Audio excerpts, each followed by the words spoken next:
PTI ਦੀ ਹੈ ਜਿਹੜੇ ਅੱਜ ਨੂੰ ਰਿਲੀਫ ਮਿਲਿਆ ਸੁਪਰੀਮ ਕੋਰਟ ਤੋਂ, ਇਹਦੇ ਹਵਾਲੇ ਨਾਲ ਹੁਣ ਇਹ ਗੱਲਾਂ ਬਾਤਾਂ ਸ਼ੁਰੂ ਹੋ ਗਈਆਂ ਨੇ ਜੀ। ਬਾਨੀ PTI ਜਿਹੜੇ ਨੇ ਉਹ ਬਾਹਰ ਆ ਰਹੇ ਨੇ, ਉਹਨਾਂ ਦੀ ਰਿਹਾਈ ਹੋ ਰਹੀ ਹੈ ਔਰ ਸਿਸਟਮ ਜਿਹੜਾ ਹੁਣ ਬਦਲ ਜਾਏਗਾ ਔਰ ਪਤਾ ਨਹੀਂ इससे ਕੀ ਕੁਛ ਹੋ ਜਾਏਗਾ। तो बहुत सारिया चीज़ां ਜਿਹੜੀਆਂ ਨੇ ਉਹ ਸਾਡੇ ਟੇਬਲ ਤੇ ਮੌਜੂਦ ਨੇ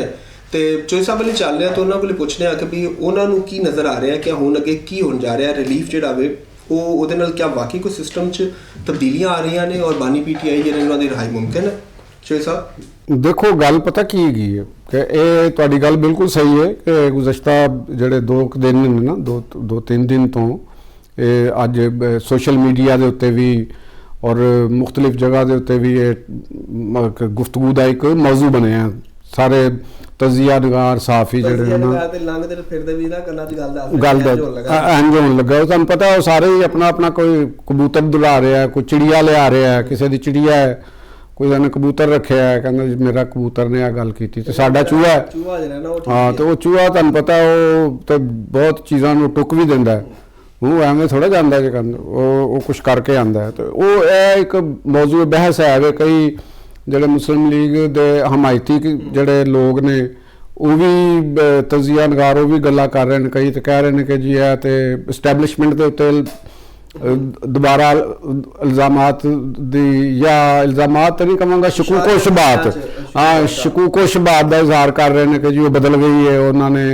उधर भी राबते कर लेने तो हुण सारे लोग तैयार हो जाओ, इस्टैबलिशमेंट का कोई पता नहीं होंदा, वो किधरे हो जाती है कदे किधरे हो जाती है। एक दोस्त ने कहा उन्हें कि मैं तेरे ते ही कह रहा कि गल वधी मुख्तारिया 10 दिन ही पई तो मुख्तारे नूं पहले दुलाता हमने वो अच्छा मजेदार की गल है कि मुख्तारे नूं कह रहा कि तू दौड़ जा, आप नहीं दौड़दा पिया तो वो ये भी गल है। तो वो मैं ये गल कह रहा हुंदा वां कि और वो फिर कोई कल कोई इत्थे सिक्योरिटी अहदेदार भी सन लाहौर आए तो उन्होंने भी कोई जोड़े साफी जोड़े सन जयद किस्म के जिन्होंने उन्होंने समझा कि यह जयद ने तो उन्होंने फिर उन्होंने भी बुलाया सी तो उन्होंने कोई ब्रीफिंगां शरीफिंगां भी दित्तियां सन तो उन्होंने ब्रीफिंगां नूं लैके फिर साडे जोड़े यूट्यूबर भी ने तजियाकार भी ने और उन्होंने भी गुफ्तगू दे तुमार बने सन और नाल भी दसदे ने कि उत्थे कौन कौन आया सी। एक साडी मैंटैलिटी है ना साडे न्यूज़मैन दी कर लो तो वो समझते हैं कि शायद है कोई बड़ी एजाज़ की गल है तो लेकिन हकीकत यह होंदी कि कोई भी सरकारी अहदेदार होवे, सिक्योरिटी अहदेदार होवे, कोई स्पाई मास्टर होवे, वो अगर तुहानूं सारिਆਂ ਨੂੰ बुलांदा तो कोई गल करदा तो वो मतलब कि तुहानूं कुछ नहीं दसदा, मतलब यह लै लैना हुंदा। इन्हां नूं ज़हन साडे साफियां नूं इह ज़हन च रखनी चाहिए गल कि वो तुहानूं कुछ नहीं दसदे, ये तुहाडी गलत फहमी हुंदी कि तुसीं समझदे हो कि सानूं कुछ दस्सिआ है। हाँ वो उन्होंने कुछ चीज़ां टैसट करनियां हुंदियां ने, वो छड्ड दिंदे ने विच फिलर कि भी की कहंदे ने भला एक मौजू बहस चीज़ नूं बनाउणा हुंदा ना तो उन्होंने उन्होंने टॉक ऑफ द टाउन बनाना हुंदा तो वो टॉक ऑफ द टाउन बना के तो वो जिहड़ा उन्हां दा अपना मामलात हुंदे ने वो उन्होंने वो करने हुंदे ने तो इस तो ज़्यादा कुछ नहीं हुंदा तो वो बन जाते हैं साढ़े उत्थे दी गल तो एंड उत्थों फिर कई लोगों ने फिर क्यास के घोड़े दौड़ाने होंदे ने कि कोई तब्दीली आ रही है। कई तुहानूं देख लो खान साहब की इस बीमारी के हवाले नाल कोई नवाज शरीफ साहब की प्लेटलैट्स के नाल भी तशबीह दे रहे हैं कि जी प्लेटलैट्स ने, कई ने तो यह भी कहता है कि वो बनी गाला शिफ्ट किया जा रहा उन्होंने तो ये सारिया क्यास रहियां तो कुछ कह रहे हैं कि शायद मुस्तकबल का कोई गवर्नमेंट सैटअप कोई नवा बन रहा है तो ये सारिया ये गल्लां करनियां तो ये हुंदा कि दिल के बहलाने को गालिब ये ख्याल अच्छा है। हाँ वो ये जिहड़ियां ने तुसीं अगर असीं जिस तरह सलमान सफदर साहब ने टू दी पॉइंट कुछ गल्लां कीतियां ने, असीं भी वो गल्लां कीतियां देखो अगर असीं उत्थों गल लैने कि रिलीफ की तुसीं भी गल कीती कि उन्होंने रिलीफ मिले तो मेरी नज़र दे विच कोई रिलीफ नहीं है। रिलीफ देखो गल है कि रिलीफ असी उस सूरत भी किसी हद तक समझ लेंदे अगर अलीमा खान साहिबा नूं या उन्हां दी सिस्टर नूं इजाजत मिलदी नहीं। देखो ना सब बेटियां नाल गलबात होएगी नहीं बेटियां दे नाल ते उन्हां नूं कोई मामला नहीं, बेटियां दे नाल गल करना एक डिफरेंट काम है, टेलीफोनिक गुफ्तगू है, उत्थे कोई ज़्यादा ऑब्जरवेशनां लगियां हुंदियां ने, कोई वो गल उन्होंने नहीं वो करनी, वो जिम्मेदार इस तरह की गल समझी जाती है, वो बाहरों गल दी होर अलीमा साहिबा राजा साहब जिहड़े उन्होंने वकील ने वो इत्थे ਪਾਕਿਸਤਾਨ 'ਚ ਪੋਲਿਟਿਕਸ ਕਰ ਰਹੇ ਨੇ, ਉਹਨਾਂ ਦੀ ਗੱਲ ਕਹੀ ਹੋਈ ਬਾਹਰ ਇੱਕ ਡਿਫਰੈਂਟ ਉਹਨਾਂ ਦਾ ਇੰਪੈਕਟ ਆਉਂਦਾ। ਤੇ ਦੂਸਰੀ ਗੱਲ ਹੈਗੀ ਸੀ ਕਿਉਂਕਿ ਜਿਹੜਾ ਪਲੀ ਸੀ, ਜਿਹੜਾ ਕੇਸ ਸੀ, ਉਹ ਲਤੀਫ ਖੋਸਾ ਸਾਹਿਬ ਸਨ, ਲੇਕਿਨ ਫਰੈਂਡ ਆਫ ਕੋਰਟ ਬਣਾ ਕੇ ਭੇਜੇਗਾ ਸੁਲੇਮਾਨ ਸਫਦਰ ਸਾਹਿਬ ਨੂੰ, ਲਤੀਫ ਖੋਸਾ ਸਾਹਿਬ ਨੂੰ ਨਹੀਂ ਬਣਾ ਗਿਆ। ਦਾ ਮਤਲਬ ਹੈ ਕਿ ਜਿਹੜੇ ਸਾਡੇ ਚੀਫ ਜਸਟਿਸ ਸਾਹਿਬ ਨੇ ਉਹਨਾਂ ਨੇ ਦੇ ਵੀ ਮਾਈਂਡ ਦੇ ਵਿੱਚ ਕੁਝ ਹੋਏਗਾ, ਖੋਸਾ ਸਾਹਿਬ ਨੂੰ ਕਿਉਂ ਨਹੀਂ ਭੇਜਿਆ ਗਿਆ, ਜਾਂ ਉਹ ਸੁਲੇਮਾਨ ਅਕਰਮ ਰਾਜਾ ਸਾਹਿਬ ਵੀ ਤੇ ਵੱਡੇ ਵਕੀਲ ਨੇ, ਉਹਨਾਂ ਨੂੰ ਵੀ ਫਰੈਂਡ ਆਫ ਕੋਰਟ ਬਣਾ ਸਕਦੇ ਸਨ, ਤੇ ਉਹਨਾਂ ਨੂੰ ਨਹੀਂ, ਉਹਨਾਂ ਨੇ ਉਸ ਮੁਨਾਸਬ ਸਮਝਿਆ ਹੋਣਾ। ਤੇ ਸੁਲੇਮਾਨ ਸਫਦਰ ਦੇ ਉਹਨਾਂ ਦੇ ਕ੍ਰਾਈਟੇਰੀਆ ਚਾਹੁੰਦੇ ਵੀ ਹੋਣਗੇ ਤੇ ਉਹਨਾਂ ਨੂੰ ਇਹ ਲਿਆ। ਯਾਨੀ ਇਹ ਬੰਦੇ ਸਾਰੇ ਬਾਹਰ ਨੇ ਸਾਰੀ ਗੇਮ ਦੇ ਉੱਤੋਂ। ਅਲੀਮਾ ਖਾਨ ਸਾਹਿਬਾ ਬਾਹਰ ਨੇ, ਅਲੀਮਾ ਔਰ ਉਹਨਾਂ ਦੀ ਸਿਸਟਰ ਜਿਹੜੀ ਪਹਿਲੇ ਵੀ ਜਿਹੜੀ ਮਿਲ ਕੇ ਆਈਆਂ ਸਨ, ਉਹ ਵੀ ਉਹਦੇ ਤੋਂ ਬਾਹਰ ਨੇ। ਹੁਣ ਇੱਕ ਤੇ ਇਹ ਵੀ ਵਜ੍ਹਾ ਹੋ ਸਕਦੀ ਕਿ ਇਹ ਗੱਲ ਬਾਹਰ ਪਹਿਲੇ ਜਿਸਲੇ ਨਿਕਲੀ ਸੀ ਕਿ ਉਹਨਾਂ ਨੇ ਜਿਹੜੀ ਕਿਹਾ ਗਿਆ ਸੀ ਕਿ ਤੁਸੀਂ ਜਾ ਕੇ ਮੁਲਾਕਾਤ ਕਰੋਗੇ, ਉਹਨਾਂ ਦੀ ਸਿਹਤ ਦੇਖੋਗੇ ਤੇ ਬਾਹਰ ਆ ਕੇ ਕੋਈ ਪੋਲੀਟੀਕਲ ਗੱਲ ਨਹੀਂ ਕਰੋਗੇ। ਬਿਲਕੁਲ ਠੀਕ। ਲੇਕਿਨ ਉਹਨਾਂ ਨੇ ਆ ਕੇ ਉਹ ਪੋਲੀਟੀਕਲ ਗੱਲ ਕਰ ਦਿੱਤੀ, ਜਿਹਦੀ ਵਜ੍ਹਾ ਨਾਲ ਉਹਨਾਂ ਦੀਆਂ ਮੁਲਾਕਾਤਾਂ ਜਿਹੜੀਆਂ ਹੋਣੀਆਂ ਵੀ ਸਨ ਉਹ ਨਹੀਂ ਹੋ ਸਕੀਆਂ। ਠੀਕ ਹੈ, ਉਹਨਾਂ 'ਚ ਰੁਕਾਵਟ ਪੈਦਾ ਕੀਤੀ ਗਈ ਕਿਉਂਕਿ ਮੁਲਾਕਾਤਾਂ ਤਾਂ ਪਹਿਲੇ ਵੀ ਹੋ ਰਹੀਆਂ ਸੀ, 2-3 ਮਹੀਨੇ ਤੋਂ ਬੰਦ ਸਨ ਨਾ,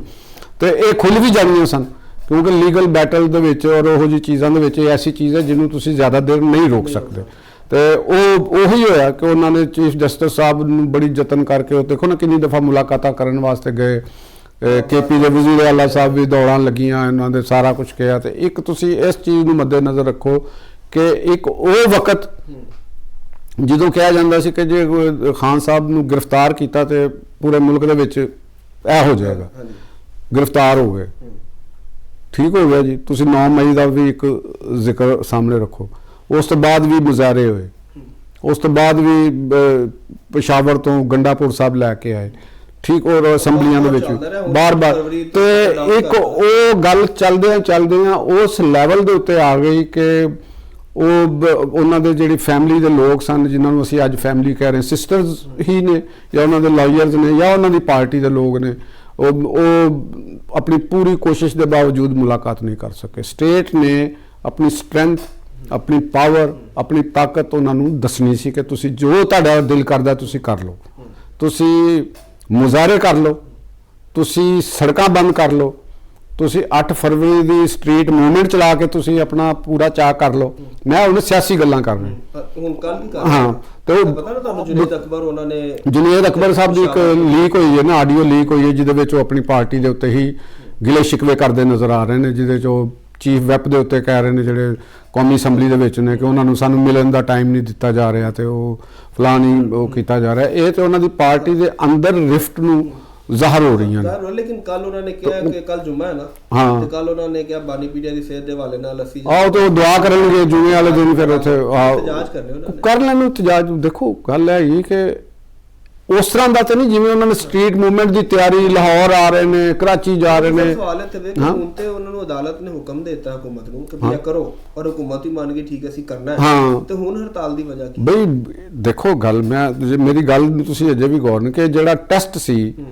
ਉਹਨਾਂ ਨੇ ਆਪਣਾ ਐਸਟੈਬਲਿਸ਼ਮੈਂਟ ਨੇ ਜਾਂ ਹਕੂਮਤ ਨੇ ਜਾਂ ਜਿਹੜੇ ਉਹਨਾਂ ਨੇ ਉਹ ਪੂਰਾ ਕਰ ਲਿਆ ਕਿ ਉਹਨਾਂ ਨੇ ਤੁਹਾਨੂੰ ਖੁੱਲੀ ਛੂਟ ਦੇਤੀ ਕਿ ਤੁਸੀਂ ਜੋ ਕਹਿੰਦੇ ਹੋ ਕਰ ਲਓ। ਸਟਰੀਟ ਮੂਵਮੈਂਟ ਵਾਸਤੇ ਕਿੰਨਾ ਜ਼ੋਰ ਲਗਾਇਆ, ਕਿੰਨਾ ਮਸਲਾ ਹੋਇਆ ਜੀ, ਲਾਹੌਰ ਪੂਰਾ ਆ ਰਿਹਾ ਜੀ, ਕਰਾਚੀ ਪੂਰਾ ਆ ਰਿਹਾ ਜੀ, ਫਲਾਹ ਪੂਰਾ ਆ ਰਿਹਾ। ਅਲੀਮਾ ਖਾਨ ਸਾਹਿਬਾਂ ਨੇ ਧਰਨਾ ਦੇਣ ਦੀ ਪੂਰੀ ਕੋਸ਼ਿਸ਼ ਕੀਤੀ, ਅਫਰੀਦੀ ਸਾਹਿਬ ਨੇ ਪੂਰੀ ਧਰਨਾ ਦੇਣ ਦੀ ਕੋਸ਼ਿਸ਼ ਕੀਤੀ, ਕੁਛ ਨਹੀਂ ਹੋ ਸਕਿਆ। ਅੱਜ ਜਿਹੜੀ ਹੁਣ ਮੁਲਾਕਾਤ ਜਿਹੜੀ ਅਸੀਂ ਗੱਲ ਕਰ ਰਹੇ ਹਾਂ ਉਹ ਤੇ ਕੋਰਟ ਦੀ ਮਰਹੂਨੇ ਮਿੰਨਤਾਂ, ਚੀਫ ਜਸਟਿਸ ਸਾਹਿਬ ਨੇ ਉਹ ਵੀ ਫਰੈਂਡਸ ਆਫ ਕੋਰਟ ਦੇ ਟਾਈਟਲ ਦੇ ਨਾਲ ਇੱਕ ਬੰਦਾ ਭੇਜਿਆ, ਇਹਨਾਂ ਦਾ ਤੇ ਬੰਦਾ ਨਹੀਂ ਨਾ ਗਿਆ। ਤੇ ਇਹ ਮੁਲਾਕਾਤ ਜਿਵੇਂ ਬੈਕਡੋਰ ਰਾਬਤਿਆਂ ਨਾਲ ਹੀ ਹੋਈ? ਨਹੀਂ, ਬੈਕਡੋਰ ਰਾਬਤ ਦੀ ਦੇਖੋ ਇਹ ਮੈਨੂੰ ਨਹੀਂ ਲੱਗਦਾ ਕੋਈ ਐਸੀ ਗੱਲ ਜਿਹੜੀ ਇਹ ਬਾਹਰ ਮਾਰਕੀਟ ਦੇ ਵਿੱਚ ਮੈਂ ਇਹੋ ਹੀ ਗੱਲ ਕਰ ਰਿਹਾ ਨਾ। ਮੈਂ ਉਹਨੂੰ ਤੁਹਾਨੂੰ ਉਸ ਨੈਰੇਟਿਵ ਦੀ ਮੈਂ ਤੁਹਾਨੂੰ ਗੱਲ ਦੱਸ ਰਿਹਾ ਹਾਂ ਕਿ ਇੱਕ ਤੇ ਹੁਣ ਉਹਨਾਂ ਦੀ ਅੱਖ ਦਾ ਮਸਲਾ ਆ ਗਿਆ, ਉਹਨਾਂ ਦੀ ਸਿਸਟਰ ਆਪਦੀਦਾ ਹੋ ਗਈਆਂ, ਉਹਨਾਂ ਦੇ ਹਮਾਇਤੀ ਜਿਹੜੇ ਨੇ ਉਹਨਾਂ ਦੇ ਅੱਖਾਂ ਦੇ ਵਿੱਚ ਆਂਸੂ ਨਜ਼ਰ ਆਉਣਾ ਸ਼ੁਰੂ ਹੋ ਗਏ। ठीक है ना। अली मोहम्मद खान साहब और ने बड़ा जज्बाती बयान दिता जी, मसी उनकी आंख के बदले किसी की आंख सलामत नहीं रहेगी। तो ये चीज़ां ਇਹੋ ਜੀ ਬੜਕਬਾਜ਼ੀਆਂ ਦੇ ਨਾਲ ਮੈਂ ਪਹਿਲੇ ਵੀ ਕਹਿ ਚੁੱਕਿਆ ਹਾਂ ਕਿ ਪੀਟੀਆਈ ਦਾ ਮਸਲਾ ਹੱਲ ਨਹੀਂ ਹੋ ਸਕਦਾ। ਇਮਰਾਨ ਖਾਨ ਸਾਹਿਬ ਨੂੰ ਅੱਜ ਜਿਹੜਾ ਦਿਨ ਦੇਖਣਾ ਪੈ ਰਿਹਾ ਹੈ, ਉਹਨਾਂ ਦੀ ਫੈਮਿਲੀ ਨੂੰ ਜਿਹੜਾ ਅੱਜ ਦਿਨ ਦੇਖਣਾ ਪੈ ਰਿਹਾ, ਅੱਜ ਵੀ ਟਾਈਮ ਹੈ ਕਿ ਉਹ ਬੈਠਣ ਔਰ ਅਸਰ ਨੂੰ ਰੀਕਨਸੀਡਰ ਕਰਨ ਆਪਣੀ ਸਟ੍ਰੈਟਜੀ ਨੂੰ, ਆਪਣੀ ਪਲੈਨਿੰਗ ਨੂੰ। ਜਿਹੜੀ ਪਲੈਨਿੰਗ ਉਹ ਲੈ ਕੇ ਚੱਲ ਰਹੇ ਨੇ, ਅਲੀਮਾ ਖਾਨ ਸਾਹਿਬਾ ਨੇ ਬਾਹਰ ਬਹਿ ਕੇ ਇੱਕ ਕਿਸਮ ਦੀ, ਮੈਂ ਇੱਥੇ ਹੀ ਗੱਲ ਕੀਤੀ ਸੀ ਕਿ ਮਿੰਨਤਾਂ ਕਰ ਲਿੱਤੀਆਂ ਕਿ ਅਸੀਂ ਇੱਥੇ ਬੈਠੇ ਹਾਂ, ਤੁਸੀਂ ਸਾਰੇ ਲੋਕ ਇੱਥੇ ਆਓ, ਤੁਸੀਂ ਸਾਰੇ ਬੰਦੇ ਇੱਥੇ ਬੈਠੋ। ਕੋਈ ਨਹੀਂ ਗਿਆ।